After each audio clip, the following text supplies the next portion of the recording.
Hello, everyone, and welcome to Africa Fire Mission's weekly virtual training session. My name is Mike. I'm the programs director here at Africa Fire Mission. So happy that you took time out of your busy schedules to join us for today's training. Today, we're joined by Ed Collet.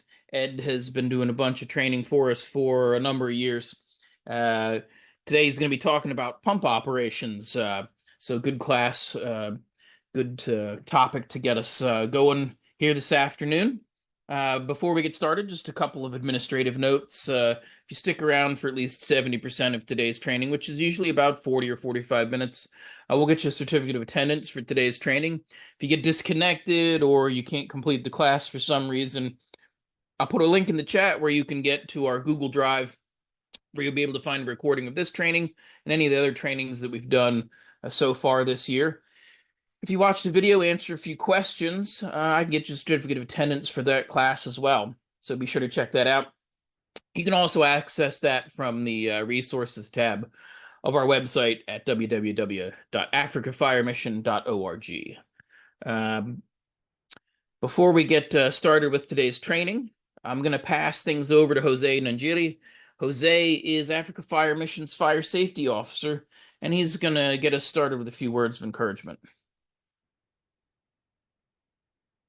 Thank you so much, Chief Mike. I truly appreciate you. And also for Ed for finding time to come and give us a class on pump operations. And for you to find time and bundles, that sacrifice, we don't take it for granted. Because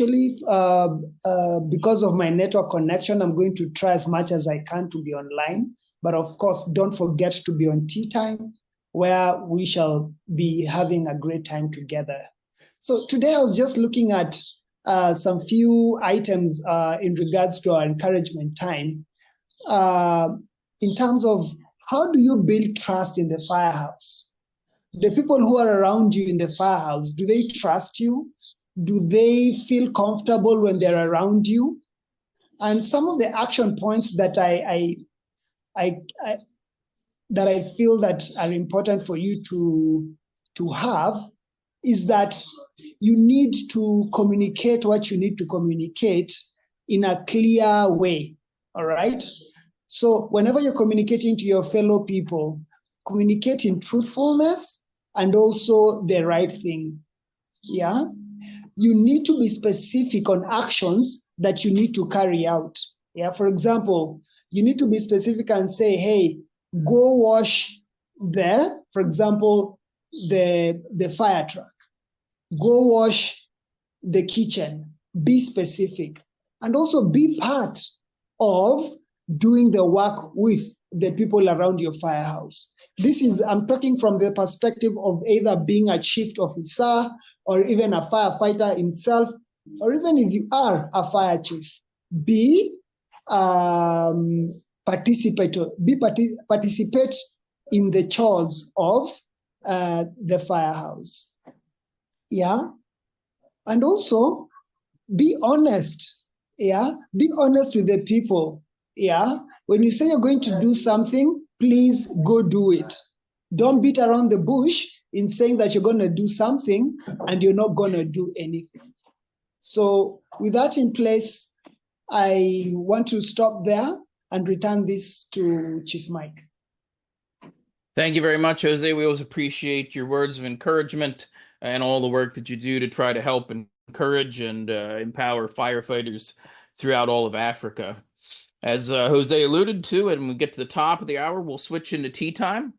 Tea time is a time where you could ask questions about today's training or anything else that may be on your mind. It's a great opportunity to do some networking, find out what's going on with other firefighters throughout Africa. We've got such a variety of folks here already from the crowd, so many different countries, a bunch of guys working in the Middle East. So it's really great to see the variety of folks that we've got here with us. Thank you all for joining us today. Without further ado, now, I think I'm going to pass things over to Ed to get us started with today's training. Okay, great, Mike. Yeah, I'll go ahead and we'll start. It's just hopefully my connection's pretty good. Just ironically, I'm here at our State Fire Academy teaching pumps today as well. One of my fellow instructors is taking the first half of class while I do the class here for you. So we'll start, let's see, I've got to do my screen share.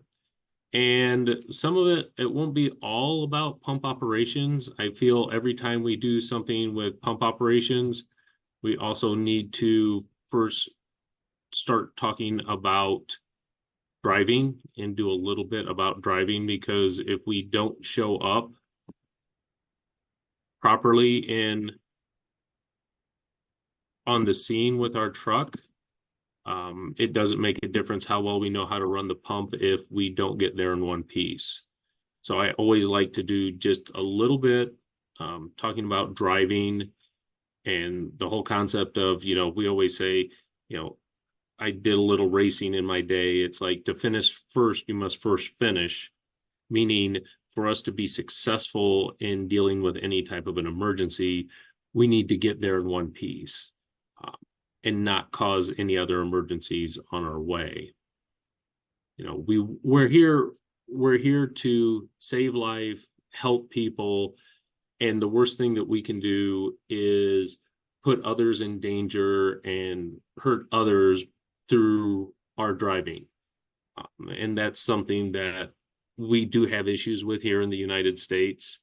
I think it's kind of just a common issue, but I really want to say that, we're responsible for getting the truck and the firefighters there as the driver operator, and we need to make sure that we drive that way. Yes, we want to get to the emergency fast, but it doesn't make a difference how fast we get there if we run over people, we run over cars, we do all this other damage, and we get there.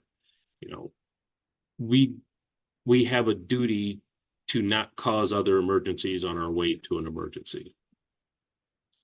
And as the operator, you're responsible to get the crew and the vehicle from the fire station to the scene, operate at the scene, and then get back safely. In my viewpoint, it's probably has the most responsibility of any position on the fire ground from a tactical standpoint. Some people will argue that, well, the chief has the most important role. Well, yeah, he's making decisions and stuff, but that's more on a strategic level.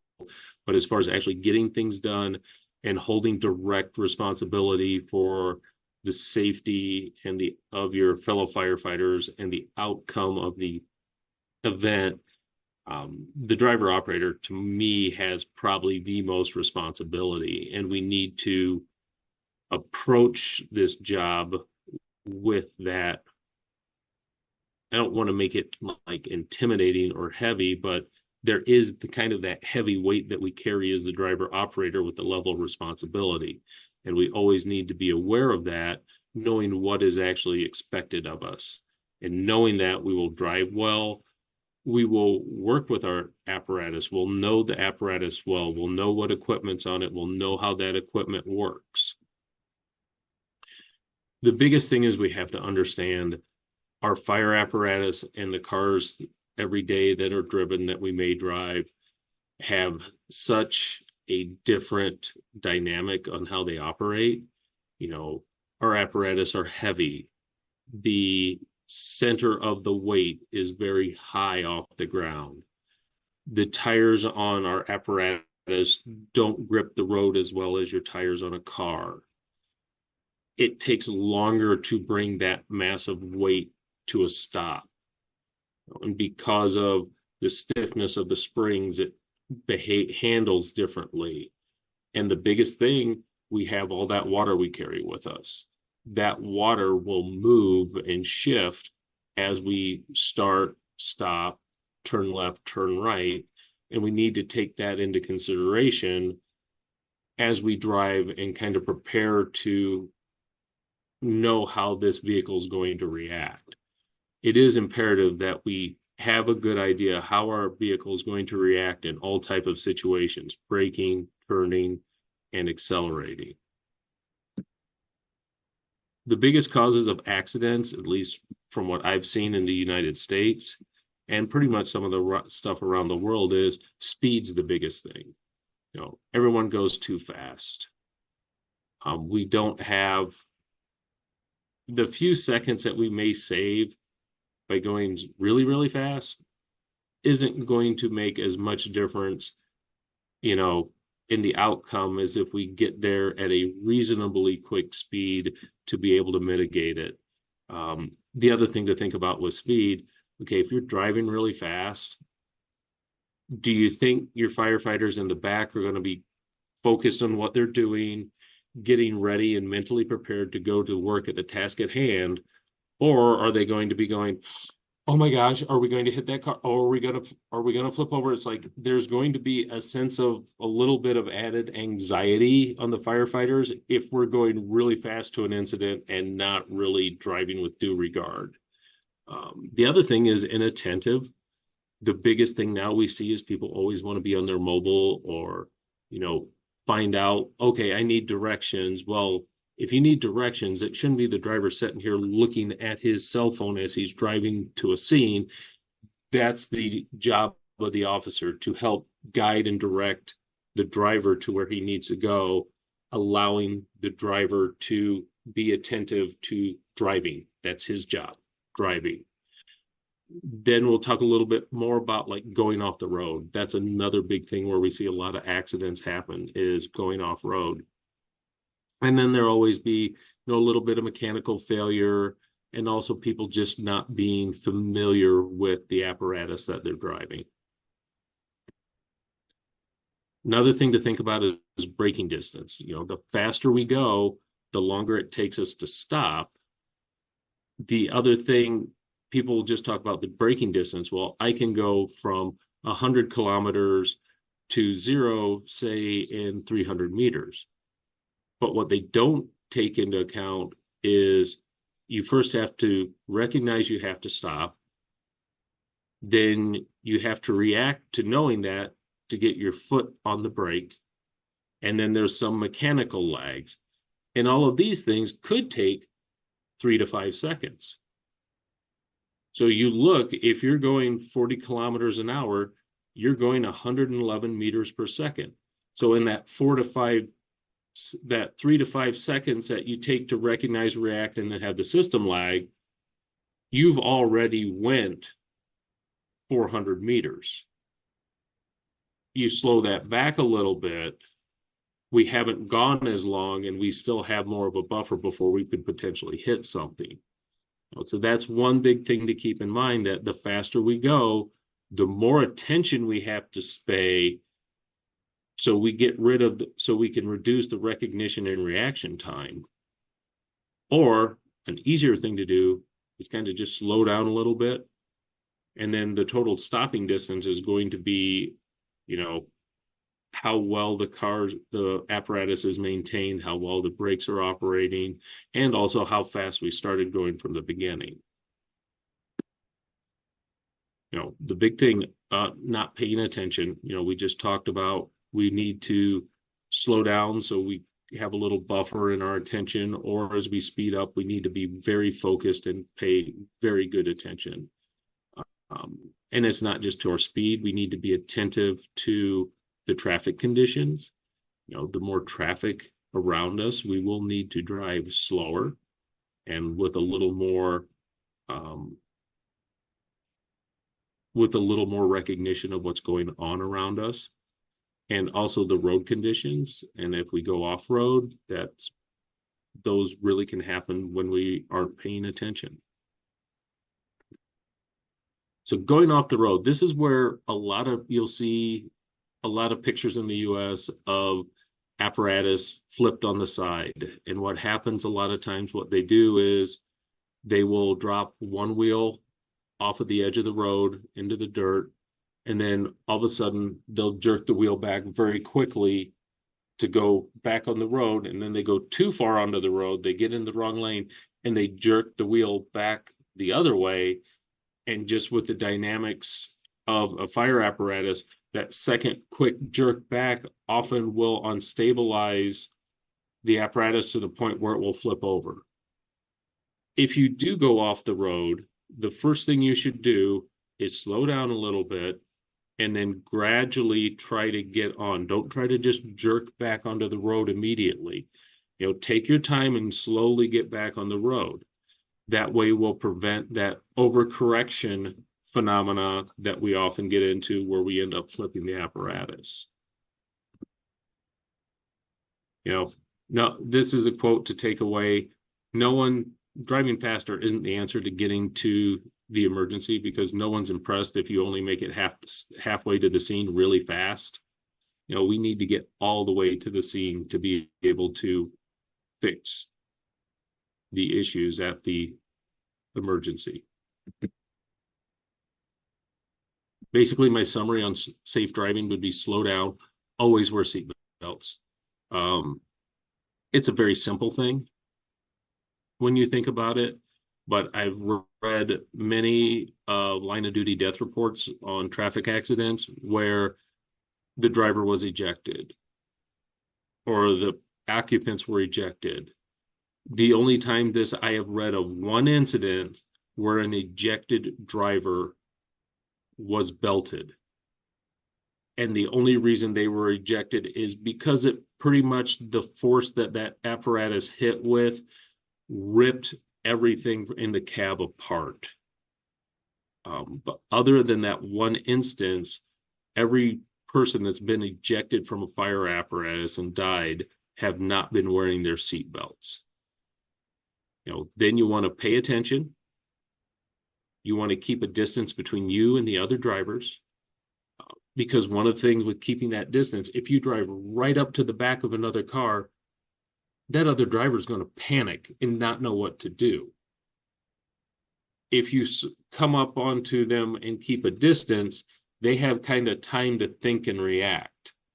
Coming up right behind them, they don't have that time to think and react, and they're going to panic and do something totally not what you were thinking they were going to do. Know your apparatus, how it handles, how it's going to perform, and know your response area. You should know that during certain times of the day, if I have to go to a certain area, well, it's really congested. Maybe there's a better way to go around there. Or these roads are really bad. I know it's going to take longer. You know, things like this, we have to be able to know our routes and kind of have a good idea of alternative routes if we're going to need to take them. And, you know, my biggest thing is to just reinforce the safety is your fellow firefighters, the families of your fellow firefighters have entrusted you to get them to their emergency scene and back home safe every time. Again, it's a big responsibility, and we need to always keep that in mind when we're doing our job as a driver operator. So that's my driving standpoint. I think it's something we need to take to heart, to be careful, responsible drivers and stewards of the trust that our firefighters and their family have given us, the trust our communities have given us, and also in that trust to keep them safe, it's also the trust to keep and use responsibly that very valuable piece of apparatus that they have entrusted you to drive. So from a driving standpoint, I think that's one of the biggest responsibilities of a driver operator, is being able to drive to and from the scene safely. And part of being able to get back and forth is knowing that the apparatus is in good working condition. So part of that goes to checking the apparatus on a daily basis. You know, the biggest thing that we want to have, fire apparatus is going somewhere to put out fire. So we need to make sure that our water tank is full. I know a lot of people, and it's a big thing here in the US, that they will just turn on the power. They'll see the level gauge say full, and they're good. A lot of times level gauges can malfunction. The best way to know if your water tank is full is get up to the top, open the hatch, and physically look how much water is in the tank. That does two things. That ensures your tank is full, and it also lets you know if maybe the level gauge is not working properly. So say it says it's full and you look in and it's only half full, you know there's a malfunction in the gauge that needs to be addressed. You need to make sure the pump works. And even before that, you need to make sure the apparatus starts. So after we start the apparatus, we want to put the pump in gear, and then we want to recirc our water, take water from the tank to the pump, and back from the pump back to the tank, and make sure we can build about 4 bar of pressure to make sure the pump is operating properly and we're not seeing any issues in that area. As we check it, we want to make sure our valves are working. We want to make sure we know what each valve is supposed to do. One of the things I like to have some of our newer driver engineers do, take and sketch out all the valves within the pump apparatus. And then so they know where all the valves are, what they control, and proper ways for them to operate. So that's another thing we can do during our checks, making sure all of our valves operate properly. Know the capacities. Mainly the 2 biggest capacities we want to know is how much water are we carrying on our apparatus when it's full, and also how much water can we flow with our pump. You know, we don't want to pull up and need to flow a lot of water, and then we need to be able to know, oh, my pump's not going to be able to flow enough water for this fire. We need to get additional resources to help with this. Know where all your tools are. We always say the worst thing to hear on a fire ground is a bunch of the cabinet doors opening and closing because someone's looking for a tool. You know, that reduces our effectiveness and efficiency on the fire ground. We need to be able to go right to the compartment, find the tool, take it and use it. As the operator, we need to be able to guide people where the tools are, not only guide them where they are, but since they see you as the person in charge of the apparatus, everyone's going to assume that you know how every piece of equipment on the apparatus works. This means you should be familiar with how every piece on your apparatus works. This means, again, this is a level of responsibility we have as the operator. It takes more time because we need to know all of these things, but it is important for us to be effective in our jobs to know how everything operates on our rig. We need to know what pressure to pump our hose at. When we put what branches are on our hose, what pressure do we need? You know, a lot of times you'll probably be a minimum of 6 to 7 bar pumping your branches, depending upon how much hose you have. But as the operator, you should know how to properly pump the hose to get the right amount of water to the fire scene for the firefighters to put out the fire. And the biggest thing that I've seen, like when have been in Africa, is everyone wants to crowd around the pump panel and everything. When you're at a fire scene, that pump panel is your office and you want to control that area. That allows you to know every hose that's going off, and you're controlling what hoses, so you know how many hoses are going off, how much water is being used. I have an idea of how long that'll last in my tank. You also need to have a good idea of all the equipment that's been coming off of your apparatus. So you need to take command of the pump panel and the entire apparatus at every fire scene, so you know everything that's going on with it.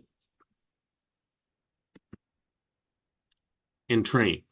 You know, this is the biggest thing you can do is you need to train, you need to study your rig, study your area, know how to flow water well, know the equipment and how to put it together to be able to flow water to the fire scene. These are really things that this is just, well, go out with the rig by yourself. Make sure the pump engages as you do part of your truck checks. That's part of the training that you're doing. And then the biggest thing, we have a lot of responsibility, but we should also take a lot of pride in what we do. To me, that's We work hard, we take a lot of responsibility, therefore we should be proud in how we do our job. And that means we need to do a job that we would be proud of. So that's also something that we need to be aware of as operators. Now, pump controls, we'll talk about this. This is really kind of the crux of pump operations when you get to the fire scene. All controls are a little different. It's important for you to know exactly what buttons and levers do on your pump panel, but I've taken kind of the critical controls that every pump panel has. They are just laid out a little bit differently from different ones. The example that we're going to use is going to be from a rear-mounted pump that's driven by a PTO. If you have, a midship mounted pump, those controls will be they'll do the same thing, but they may be positioned differently. They may be, labeled a little differently. This is where you have to get to really know your rig and how it's controlled. And we want to use all of our senses as a pump operator. We're going to be looking at things. So we're using our eyesight. We're going to look at gauges. We're going to look at what levers are open as far as what valves are open. We're even going to be looking around to see there's no oil dripping, no water dripping out from under the truck. And then we're also going to be kind of look at how the fire conditions are going. We can tell a lot as the pump operator because we're kind of away from the scene. Sometimes the incident commander can kind of get pulled in, kind of like the moth to the flame syndrome, and he can kind of get too focused on certain things. Whereas as a pump operator, we're away from the incident a little bit, and we will have maybe a more open view or wide view that we won't get drawn into certain things. So that's also where an extra set of eyes from that side of the incident as well. We're going to listen to the truck. The RPMs, is the pump making any noise that it shouldn't be? Is the primer operating properly if we're, drafting? And then also keep listening to the radio traffic, understanding what's going on. Are they going to need another line? The one thing with the pump operator, we want to try to be one step ahead of the incident.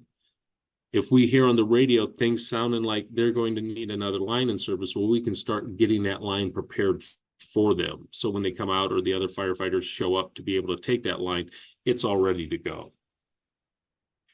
And then the sense of feel that we'll be able to feel the hose lines to make sure they're have enough supply in them.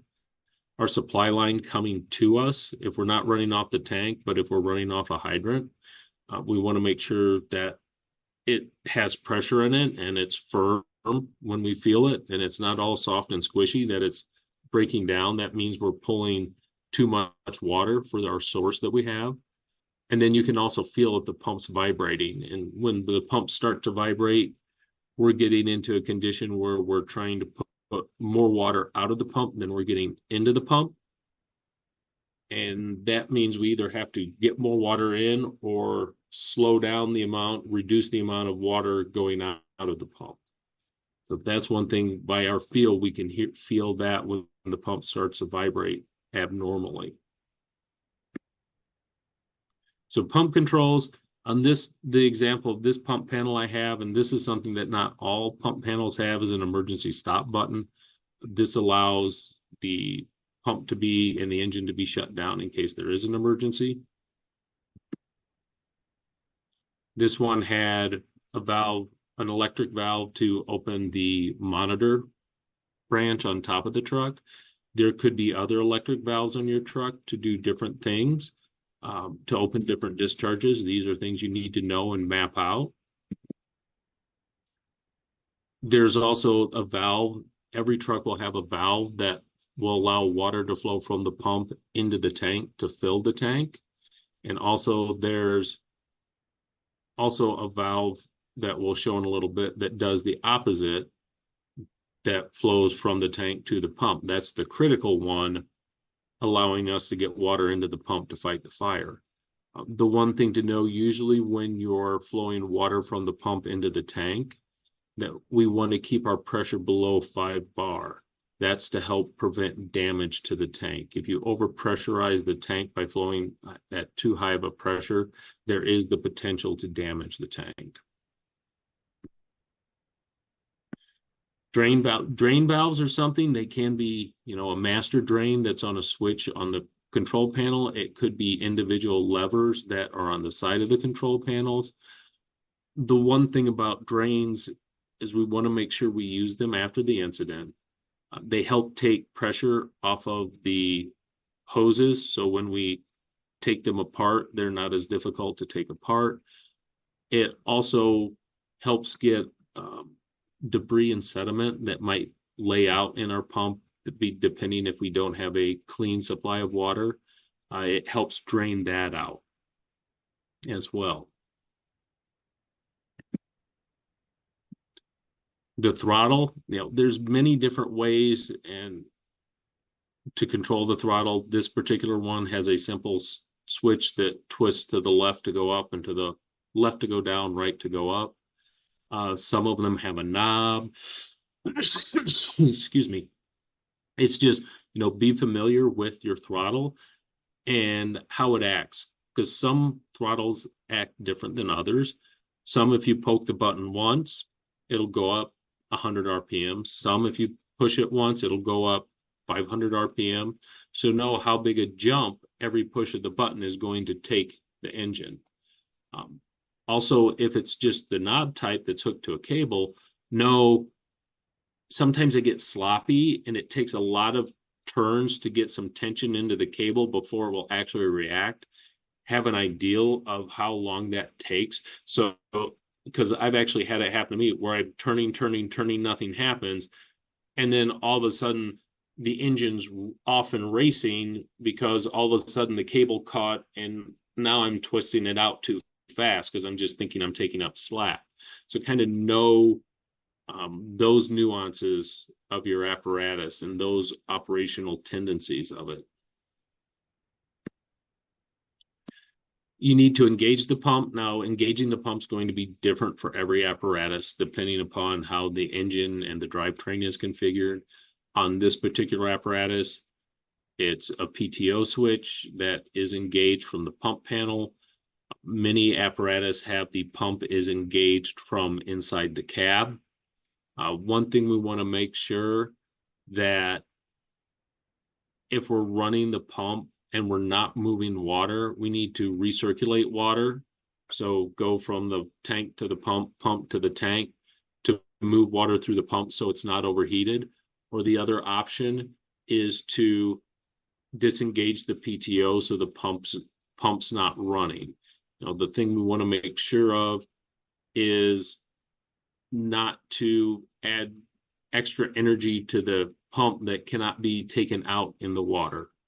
So, because if we overheat the pump by not recirculating water and running at higher RPMs, we're going to burn up packing and potentially some bearings. But the biggest thing, as soon as the packing's burned up, there's no sealing for that pump shaft that supports the impeller of the pump. And when that seal is gone, anytime you put water into the pump, there's going to be a large amount of water that flows out onto the ground. That's not helping us put out a fire. Also, when these seals are gone, you will not be able to pull a prime. So if you draft often, once your shaft seals are gone, you will no longer be able to get a prime because the air will pull in through the gaps around the packing. So that's another reason we want to make sure we recirculate water or disengage our pump if we're going to be not flowing water for a long period of time at the fire. Always have warning lights. Make sure you know what the warning lights mean. This is kind of important because these are usually connected to the engine. So if you have issues like low oil pressure, high temperature of the engine, that these lights will come on. You always, before you just see an emergency light and shut down the pump, you need to inform incident command that, hey, we need to shut down the apparatus. You may need to be doing, may need to pull people out of the fire building because they're going to run out, they won't have any water. How are you going to adjust the tactics? Do we need to get another apparatus in to replace the one because it's having some malfunction? But know what the lights do, know what they're warning you of, and also make sure they work, and don't just ignore them, because if you ignore an issue, eventually it'll just get bigger and bigger and bigger, till the fact that if you don't shut the apparatus down, the apparatus will shut itself down. And usually if it ends up shutting itself down, it's going to be more expensive and take longer to actually get it back in service. Water level, we talked about the water level before. We want to make sure we check in our daily checks that the gauge is actually reading properly. And when we're on our incident scene, we want to let command know when we get down to about 25% of our water tank. That way they can be making plans of what's my next step strategically, knowing that I'm getting close to running out of water. So that means, we always have to have that communication with command there. The tachometer shows the engine speed, shows how fast the engine's going. This is good over time for us as operators, because we know if a certain pressure that we develop 1 week is at, say, 1,000 RPM, and then the next time we go out and run the truck, we have to take 1,500 RPMs to get the same bar and discharge pressure. That may mean there's some issues with the pump somewhere that we need to address, either a valve sticking, maybe some seals are going bad, or something has damaged the pump. That's something, keeping a mental note or keeping track of how many bar you require to, how many RPM you need to get a certain bar discharge pressure. It will be helpful to help maintain the pump and, get good maintenance for it. Gauges, you have two main gauges that most of your apparatus will have. There's the pressure showing how the pressure coming into the pump. And usually if you're drafting or if you're using your water from your tank, this will be below 0. And then you have your main discharge pressure showing the actual pressure that the pump is developing. And then some apparatus may have pressures, gauges for each individual discharge. If you have them for each individual discharge, this allows you to have different water flows and pressure by adjusting your valves on each discharge, so they don't have to be all the same as the main discharge coming out of the pump. And gauges tell us a lot.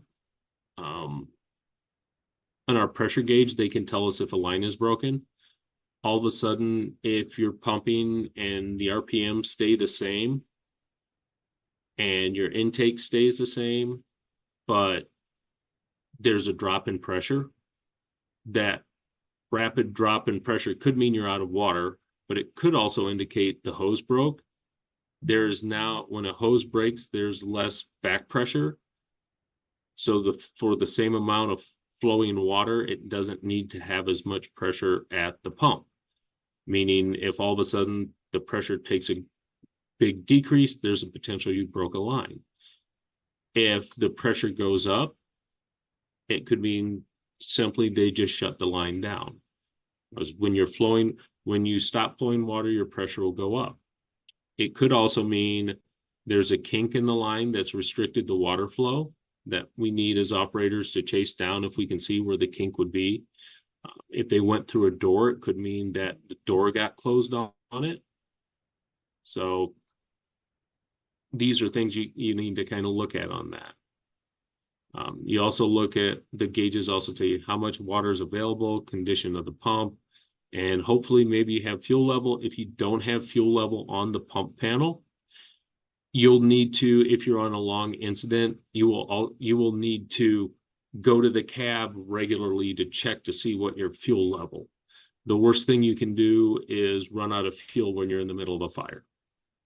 It's going to be difficult to get fuel, be difficult to restart the engine, and during all that time, we're not getting water to the fire. Oops. So the pump discharge pressure real quick. The first thing we're going to need to know to determine our pump discharge pressures, it starts at the nozzle. So we need at the branch. We need to know what type of branch we're using. Somewhere on that branch, it should tell us the bar that's required to get the desired flow from it. If you're using just the smooth bore or the branch, it's just like the straight pipe, those would normally be around 2.5 to 3 bar, but the other combination nozzles could be any different pressure. 7 bar, this one in the picture operates at 7 bar. Some of them will operate at 5 bar. You need to check your branch to make sure you know the proper pressure. That will be the minimum pressure you need to pump your discharge at. You know, we can get in, there's a little bit more depending upon the hose you use. The bigger the hose, the more water you can flow with lower pressure loss. There's friction that happens when we push water through a hose.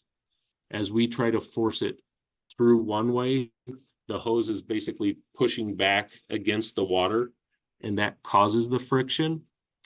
The bigger the hose we use, the less friction we have, meaning we don't have to add extra pressure to overcome it. But there's a trade-off. We don't always want to be using big hose to drag through to fight a fire, because that will tire the crews out. So we don't always want to use 65 millimeter hose. We can use 45 millimeter hose, and it's easier to move around, easier to maneuver, and it's a lot lighter and it doesn't fatigue the crews as much. We need to move a lot of water. We're going to be probably, though, having to use 65 millimeter. The more water we try to push through, the more friction we'll have. Just the more force we're putting in one direction, there's going to be more force going in the other. And the more hose we put out on a discharge, the more friction resistance that we'll have to overcome. The other thing is elevation. If we're pumping to, say, a high rise, so if we have buildings of 4 or 5 stories in your area, for about every 10 meters you're going to of elevation, you'll need to add roughly 1 bar of pressure. And that's just to take into account the water has a force pushing down on it as it tries to go up. We need to overcome the gravity force of it pushing down on the pump, and we need to increase that to overcome that. Kind of just in a quick summary, know your apparatus, drive with a sense of duty, understand all your pump controls and how they should be operated, how they react, knowing your branches and how much the type and amount of hose you have a rough idea about what pressure you're going to need to pump your discharge at. So with that, do we have any questions?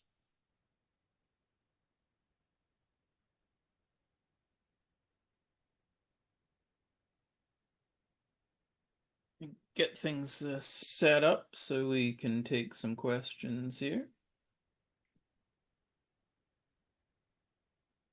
Go ahead, Mustafa. Oh, thank you very much, Chief Mike. Thank you very much, our presenter. This was a very good presentation, more especially to us pump operators. It has been well eye-opening, and we have gained a lot of skills that we share with our friends. The brigade is going to benefit. But now I have a question with regard to the period at which the pump has not been running that requires one to switch off the PTO. How long should it take for one to recognize that this is the right time for me to switch off the pump before it overheats? because I understand there is no gauge that indicates the level at which the PTO must be switched off if it's not being used. So I just want to understand if there is a specific period of time that one should come up with a stop PTO procedure. A lot of that is going to be incident dependent. You know, if you know that they're going to be using water on and off, then you keep the PTO engaged and just recirculate some of the water back to the tank. If they're going to have it shut down and not flowing water for 5 or 10 minutes, you know, that would be if it's easy to disengage the PTO. And it also depends on how easy it is to disengage the PTO. You know, the truck I was using for the example, it was just a simple switch on the pump panel to disengage the PTO. And it was fairly reliable. You also have to think about the reliability of your equipment. And if you disengage the PTO, that you're sure that the PTO is going to re-engage. You know, the whole concept was that is another option to do instead of always recirculating your water around the pump from the tank to the pump to the tank. It's also another option if you have confidence that the PTO is going to re-engage and you know you're not going to need to flow water for, you know, another 10 or 15 minutes. You know, if you're only down for five minutes, maybe 10 minutes, I would just keep recirculating water. You know what, it's more difficult for most of our trucks in the US to disengage the pump. So we just continually recirculate water all the time. Here at the Academy, we just have a new apparatus that they have the engagement for the pump on the pump panel. You know, on that one's a real easy one that we can disengage if we're not, especially in training. I think probably trainings are the ones you have to be most, we'll say, cognizant and aware of how long you're not flowing water, because sometimes, you know, in a training, you can take longer times of not flowing water than you do in a fire. Because in a training, you'll do some things and then you'll sit down and critique and review and do some, you know, not being flowing water while you're doing some of that. Maybe during a training, that's a good time to take it out of the PTO. But the big thing with it is not to be putting energy into the pump that could potentially damage the seals. So we can take that energy away by recirculating water or just disengage the PTO. But, you know, that's kind of a judgment call. And I would say I'm not going to disengage it if it's only going to be 5 minutes, maybe up to 10 minutes.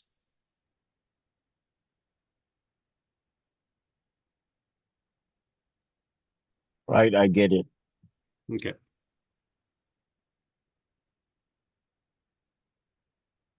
Sometimes for that recirculating, you may have to do that with a hose, right? You want to talk about that for a minute? Well, yeah, if the pump won't recirculate that way, you would actually have to take a hose from a discharge and plumb it back into the intake, or actually take and put it up into your inlet to your big tank fill hatch. Sometimes we take that for granted because all of our trucks come pre-plumbed with that recirculate line, but a lot of trucks we see don't have that. So, other questions, comments, or concerns with regards to today's training? The floor is open. You can use the raise hand feature. You can unmute yourself and ask your question. Kind of wave at us to try to get our attention. The floor is open.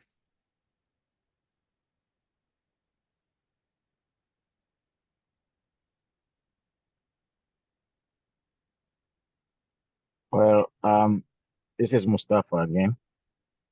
I think I really need to get some understanding on our ladder truck. There's some system that I feel malfunctions. So since I'm on video, I just want to ask the instructor to give me a clarification of what happens. I'll switch my camera to the front so that I should be able to demonstrate with relation to what we see when we we're operating our fire truck. There is a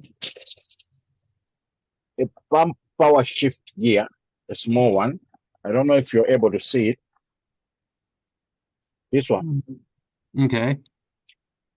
Are you able to see? Have you recognized this one? It's just next Yes. to the steering wheel. Yeah. Yes. Now, what normally happens is it has to be shifted to transmission to neutral for roads, Right. this side. Then when you're using it, it has a middle section here where you have to put it there. If you want to engage a pump, you pull it down. So what Right. normally happens sometimes when you put it here and start driving, it will indicate an engine check, transmission check on the dashboard.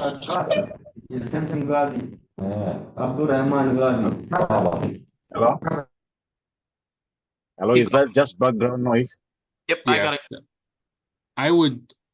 I would say what you're seeing is one thing. Just looking how you do that, you always want to make sure that the lever that you're pulling, there should be a middle position on that, and you want to stop in that position and count to like 2 or 3 before you move it down, either to the down position or the up position. You always want to pause in that center. Okay. And that gives everything time to unload. All right. And what's probably happening if you're getting a warning about the transmission is it's not getting fully engaged when you're going back to road gear. And it's the sensors aren't picking up that the transmission's fully re-engaged. All right, now I understand. But now, with this truck, it requires, I think, four 120 N120 batteries, and our office has supplied us with only two batteries for one side. Could it be the reason of lack of energy that would drive this machine to be misbehaving like that, or it's just because if it's not having the proper power, that could always be a potential with the electronics that are in it. Okay. Yeah, low voltage gives you all sorts of crazy situations. If your battery's not in good condition, that gives us all sorts of fits trying to chase down issues when it's just a voltage issue. That's one of the first things you do sometimes if you've got some sort of electrical problem you can't chase down, is make sure those batteries are in good condition. Okay. All right. Thank you for the advice. We'll make sure that we relay the message to the authorities. Hello. Hello, Jeff. Good. Go ahead. Yeah, my name is Connor P. Erin Tisdale. I'm the Deputy Director for Operation at the Liberia National Fire Service. So I am from Monrovia, Liberia, West Africa, to be specific. Welcome. And yeah, good.